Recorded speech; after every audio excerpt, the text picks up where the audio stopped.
Hello everyone. Today we are going to learn derivation on Porter governor. Uh, Before we begin, let me first explain you the diagram. The diagram that you see here is actually the free body diagram of left portion of Porter governor. The upper links, that is arms, they are connected to point P, whereas the lower link, also called link, is pivoted at point D. The ball is connected between arms and link. B is the center of ball. So let us first understand what are the terms we are going to use in this derivation. M is mass of the ball, small w is weight of the ball, capital M is mass of central load on the sleeve, capital W is weight of central load on the sleeve.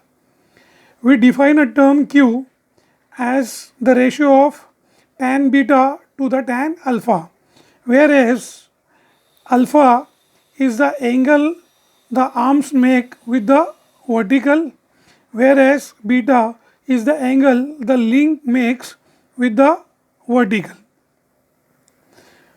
Now what we are actually going to derive? If you know this in the beginning of the derivation, then it becomes very easy to remember and understand the derivation. We are actually going to derive the relation between governor speed n and governor height h as shown in this diagram. Okay.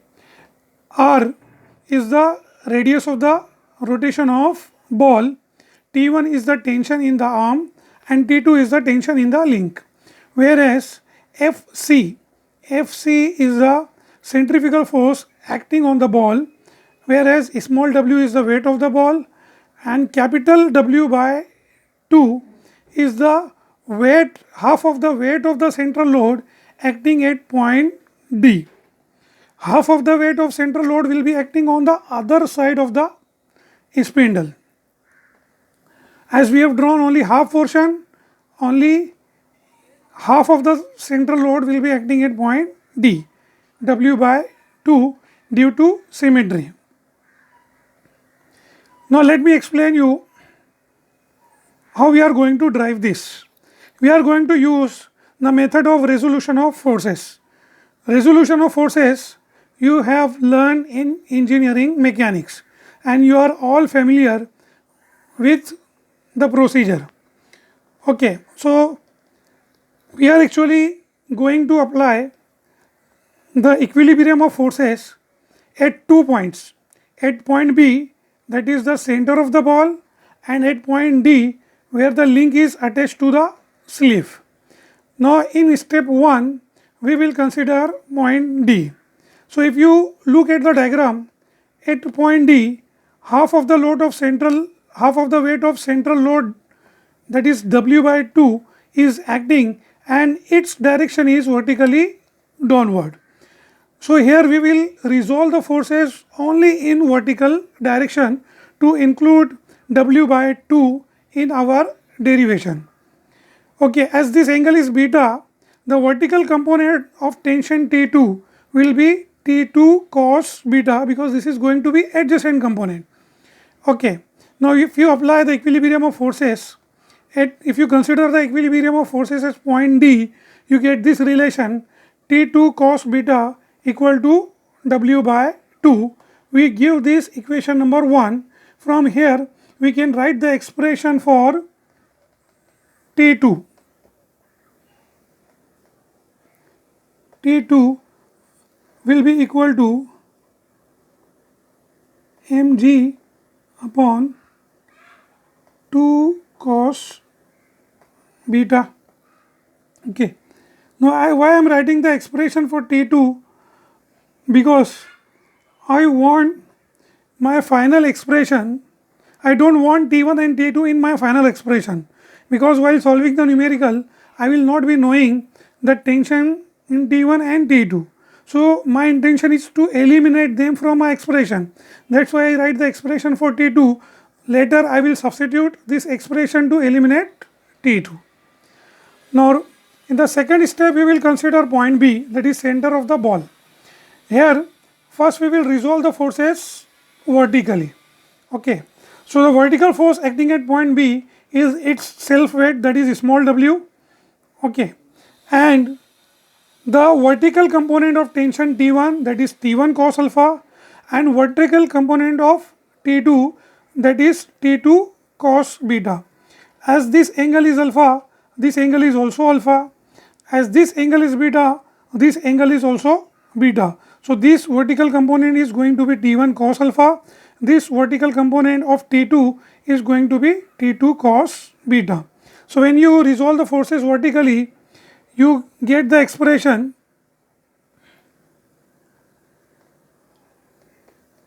that is forces in upward direction T1 cos alpha equal to T2 cos beta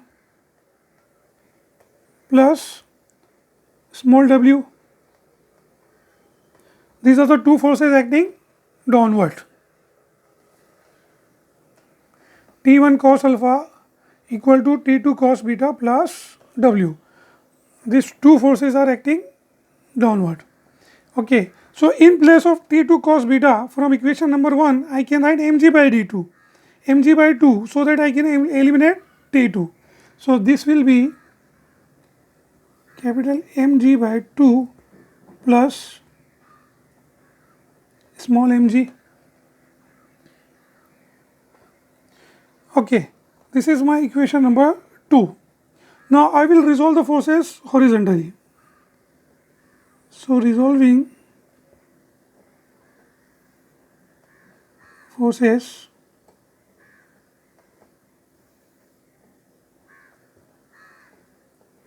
horizontally. When we resolve the forces horizontally, you see on the right side we have forces T1 sin alpha, that is the sine component of tension T1, plus T2 sin beta, that is sine component of tension T2. So T1 sin alpha plus T2 sin beta equal to, now the force at point B acting leftward is Fc, that is centrifugal force Fc.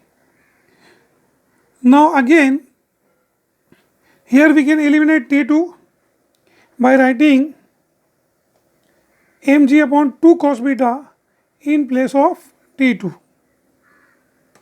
So we have T1 sin alpha plus mg upon 2 cos beta sin beta equal to Fc. Now sin beta upon cos beta is tan beta. So we can have T1 sin alpha equal to Fc minus, I am bringing this component on the right hand side. So it is mg by 2 sin beta upon cos beta is tan beta. This is my equation number 3. Now in order to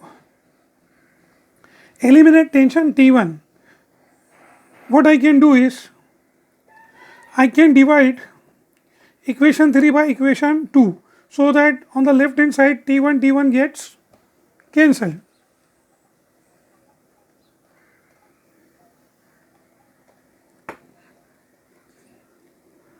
So dividing equation 3 divided by equation 2, we will get T1 gets, we will get T1 cancelled. So you get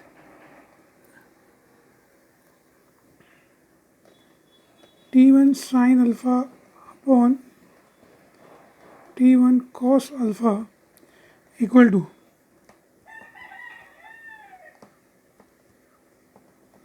Fc minus mg by 2 tan beta and divided by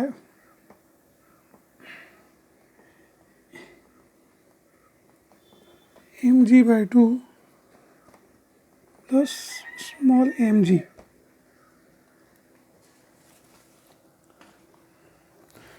Now as psi1 sin alpha cos alpha, sin alpha upon cos alpha is tan alpha. So what in the next step what I will do, I will multiply this term to the left hand side, okay, and in place of Fc I can write mr omega square, because this is a formula for centrifugal force. So we have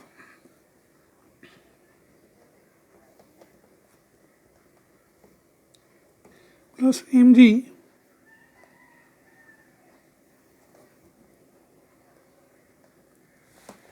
tan alpha equal to Fc minus mg by 2 tan beta.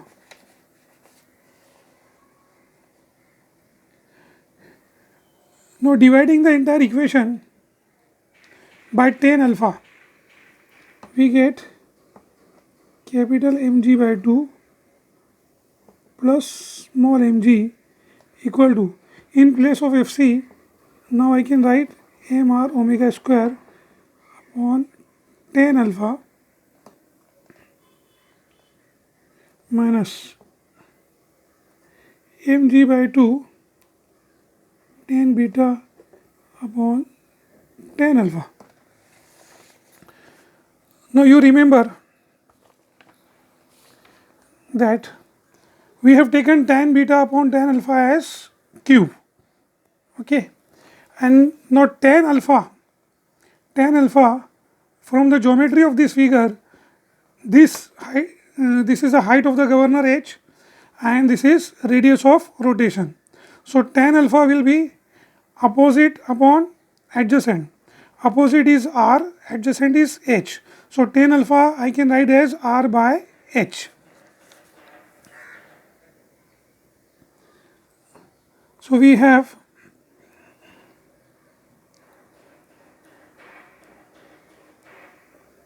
mg by 2 plus mg equal to mr omega square.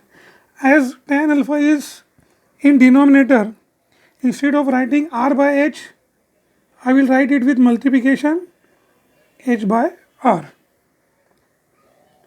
minus mg by 2 tan beta upon tan alpha is q. Now I want n, formula for n, that is governor speed. That's why what I will do, I will separate this term omega square. I have to separate this term containing omega square, because I can write omega in terms of n. Now r gets cancelled here, okay. So let us bring these terms here. So what will happen, we will bring this term here and we will write this on left hand side. So we have m omega square h equal to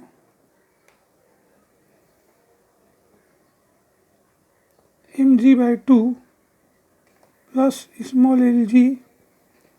Now this term, when I bring it here, it will become positive, plus mg by 2 into q, okay.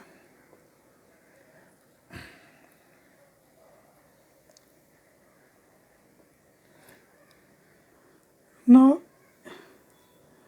I can write h equal to mg by 2 I can take common, So I can write this as mg plus mg by 2. When you take it common in bracket, you can write 1 plus q. So this is one term. Okay. Now I am bringing this term here. They will become m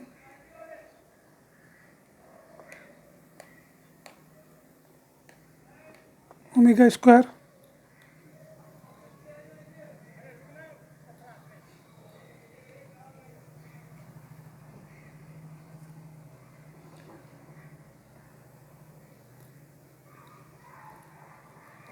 okay. From this term I can take g common.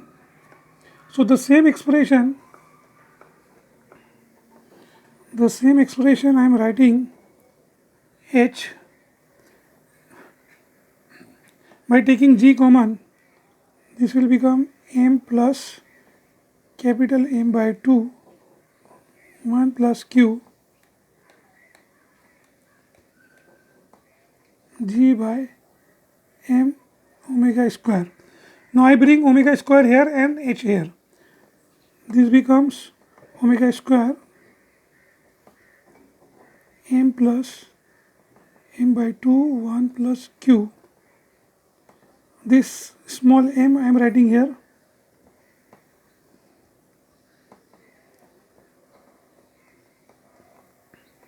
And it is here g by h.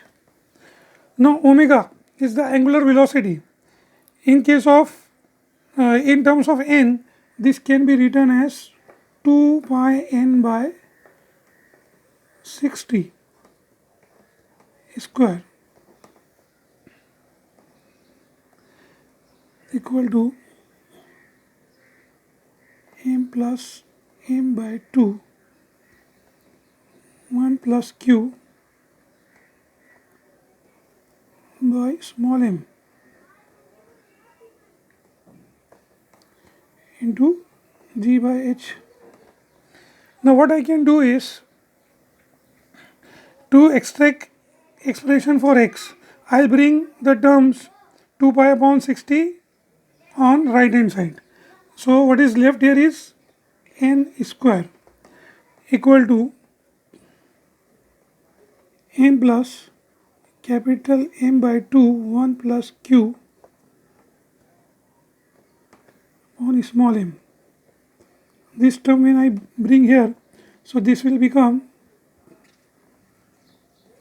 g by h into 60 upon 2 pi square. Now when you take the value of g as 9.81 and the value of pi as 3.142 and write their values here, the whole multiplication comes out to be equal to 895. So this formula becomes n square equal to m plus capital M by 2 1 plus q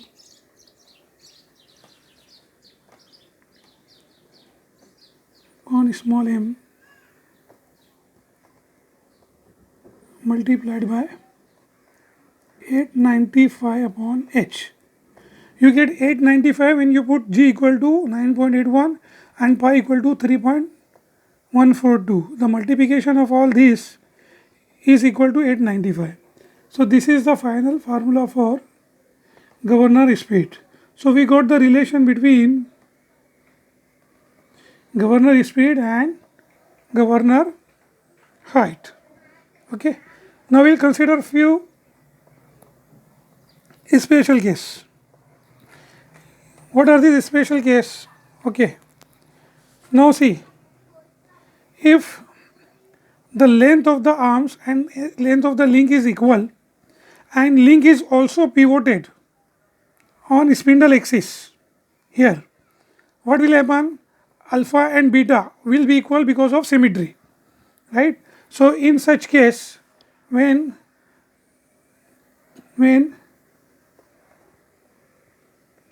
tan alpha equal to tan beta, then we will have q equal to 1.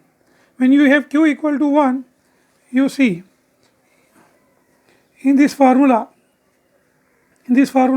1 plus q will be equal to 1 plus 1. So 2 will get cancelled. So we get the formula n square equal to m plus capital M divided by small m multiplied by 895 by h. Okay. Now when you consider the force of friction, now where does the force of friction comes from? As you know, when the governor's speed changes, the sleeve moves up and down. So the sleeve will be acted upon by force of friction. So when you consider that force of friction, the formula becomes n square equal to mg plus capital Mg plus minus f by 2 1 plus q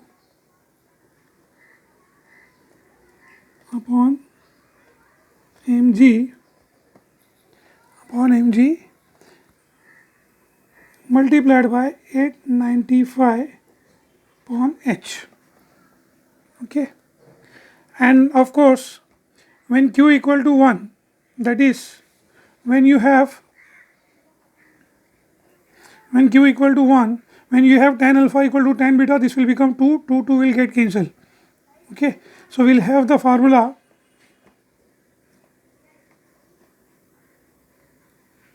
n square mg plus capital Mg plus minus f divided by mg multiplied by 895 by h. Now when to use positive sign and when to use negative sign.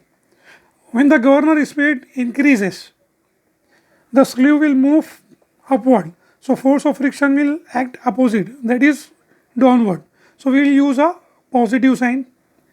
When the governor speed decreases, the sleeve will move downward, the force of friction will act opposite, that is upward.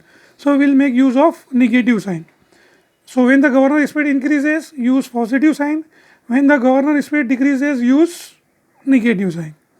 Okay, I hope you guys understand.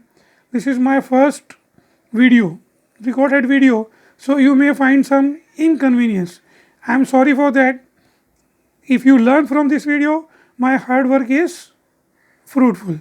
Thank you.